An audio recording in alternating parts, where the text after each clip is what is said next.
O presidente Jair Bolsonaro promove mudanças na equipe ministerial. Informação de Brasília com Luciana Verdolim. Olha, o presidente Jair Bolsonaro surpreendeu ontem com uma reforma ministerial que mudou 6 postos estratégicos aqui da esplanada dos ministérios. O dia começou com o pedido de demissão de Ernesto Araújo, que no fim de semana entrou em rota de colisão com a senadora Cátia Abreu, que é presidente da Comissão de Relações Exteriores lá do Senado. A situação do ministro das Relações Exteriores, que não era boa, ficou insustentável.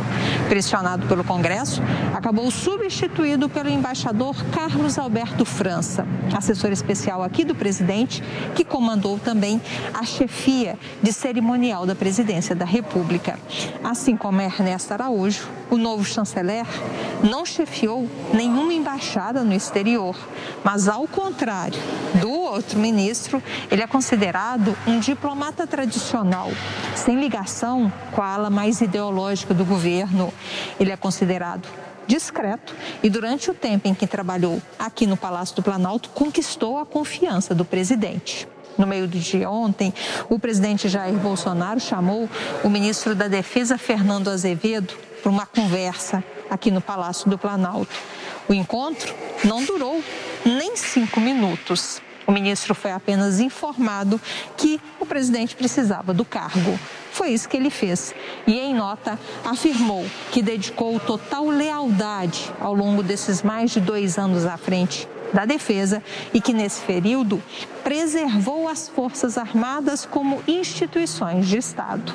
O presidente Bolsonaro, que é amigo de Azevedo, cobrava há tempos, no entanto, um maior apoio dos militares, que eles defendessem abertamente o governo federal, o que era visto com preocupação pelos comandantes das 3 forças, principalmente agora no momento em que o presidente está em pé de guerra com os governadores por conta das medidas de isolamento no combate à Covid. A substituição coloca de sobreaviso os militares da ativa e da reserva.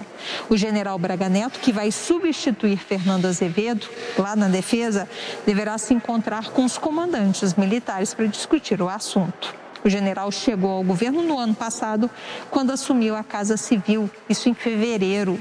Desde então, tem encontros diários com o presidente Bolsonaro. O general é experiente, conta com a confiança do presidente, mas, no entanto, vai enfrentar um desafio grande, uma vez que os comandantes militares tentam evitar a politização lá nos quartéis, justificando que isso comprometeria a hierarquia e a disciplina das Forças Armadas. A grande preocupação nesse momento é evitar qualquer tentativa do governo de adotar supostas medidas autoritárias. Ontem, durante conversa com apoiadores, no entanto, o presidente reafirmou que nunca apoiará medidas que sejam antidemocráticas.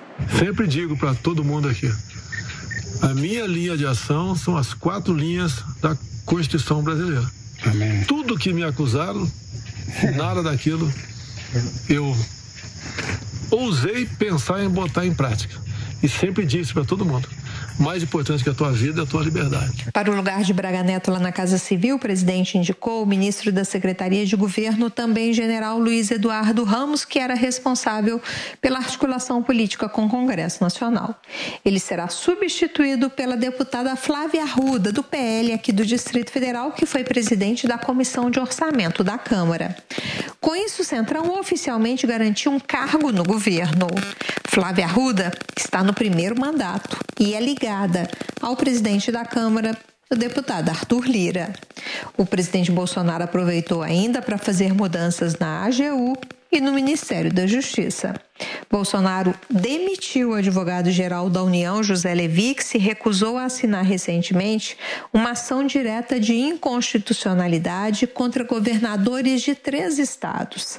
A ação acabou arquivada, uma vez que foi assinada apenas pelo presidente, o que foi a gota d'água para a demissão de José Levi, que vai ser substituído pelo ministro da Justiça, André Mendonça, que na prática foi quase que rebaixado.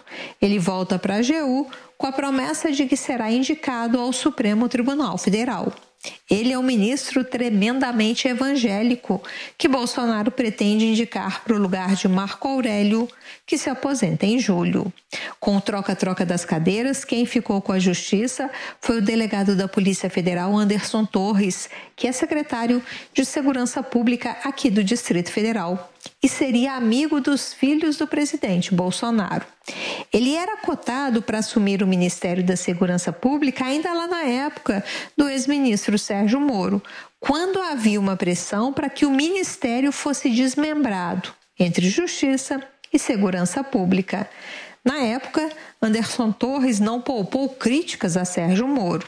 Ele chegou a se reunir com o presidente Bolsonaro sem a presença de Moro para discutir assuntos da pasta. Desde então, Anderson Torres tem sido citado sempre que se comenta uma possível mudança no Ministério da Justiça. De Brasília, Luciana Verdolim.